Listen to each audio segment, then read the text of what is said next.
Chapter 3, Karma Yoga.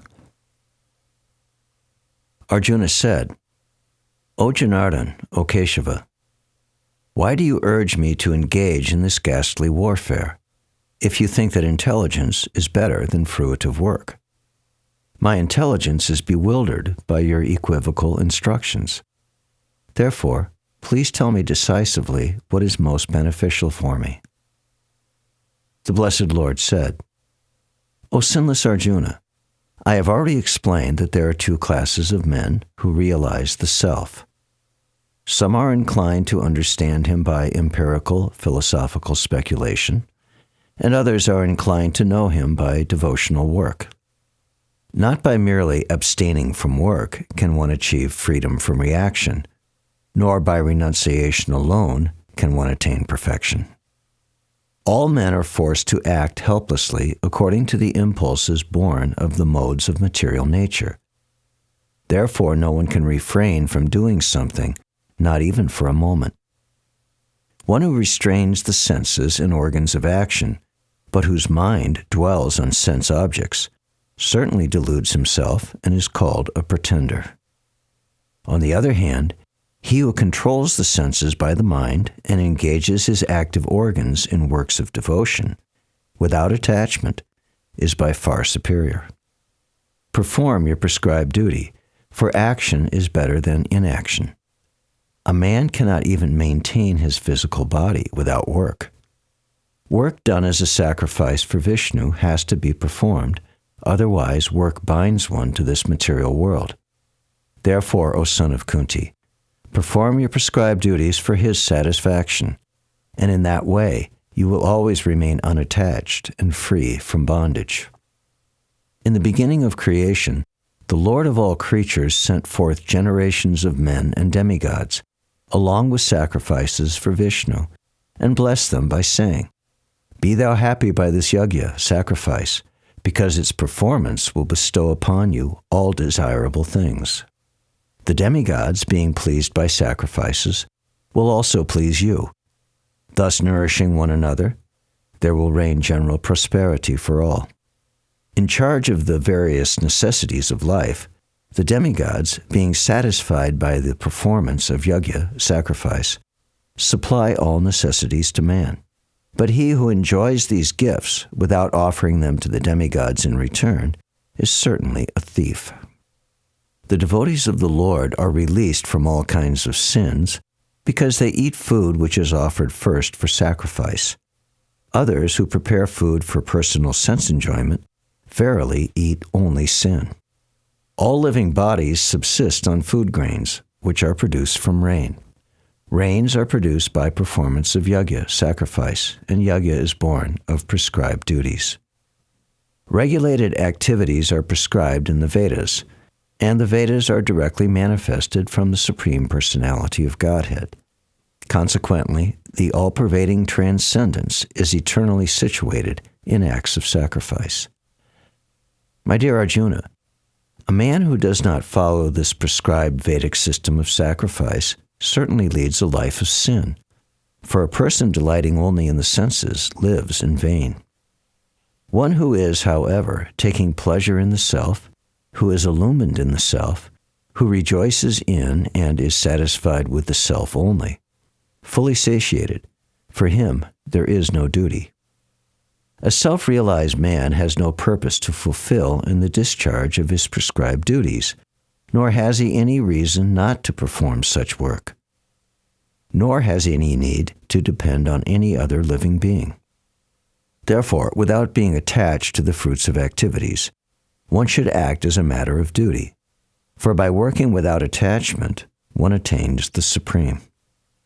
Even kings like Janaka and others attain the perfectional stage by performance of prescribed duties. Therefore, just for the sake of educating the people in general, you should perform your work. Whatever action is performed by a great man, common men follow in his footsteps. And whatever standards he sets by exemplary acts, all the world pursues. O son of Pritha, there is no work prescribed for me within all the three planetary systems, nor am I in want of anything, nor have I need to obtain anything, and yet I am engaged in work. For if I did not engage in work, O Partha, certainly all men would follow my path. If I should cease to work, then all these worlds would be put to ruination. I would also be the cause of creating unwanted population, and I would thereby destroy the peace of all sentient beings. As the ignorant perform their duties with attachment to results, similarly the learned may also act, but without attachment, for the sake of leading people on the right path. Let not the wise disrupt the minds of the ignorant who are attached to fruitive action. They should not be encouraged to refrain from work, but to engage in work in the spirit of devotion. The bewildered spirit soul, under the influence of the three modes of material nature, thinks himself to be the doer of activities, which are in actuality carried out by nature. One who is in knowledge of the absolute truth, O mighty armed, does not engage himself in the senses and sense gratification, knowing well the differences between work in devotion and work for fruitive results. Bewildered by the modes of material nature, the ignorant fully engage themselves in material activities and become attached. But the wise should not unsettle them, although these duties are inferior due to the performer's lack of knowledge.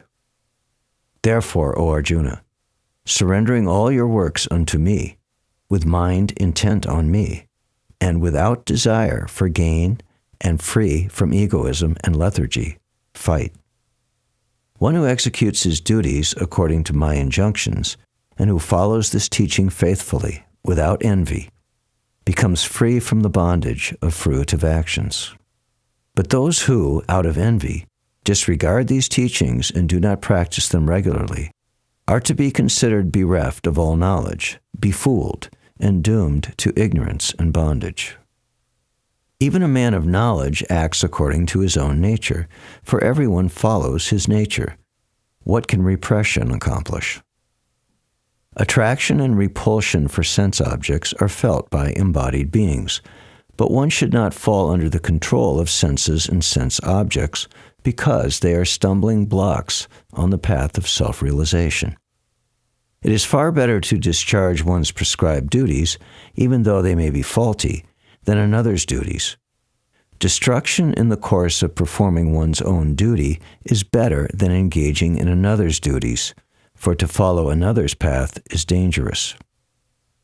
Arjuna said, O descendant of Vrishni, by what is one impelled to sinful acts, even unwillingly, as if engaged by force?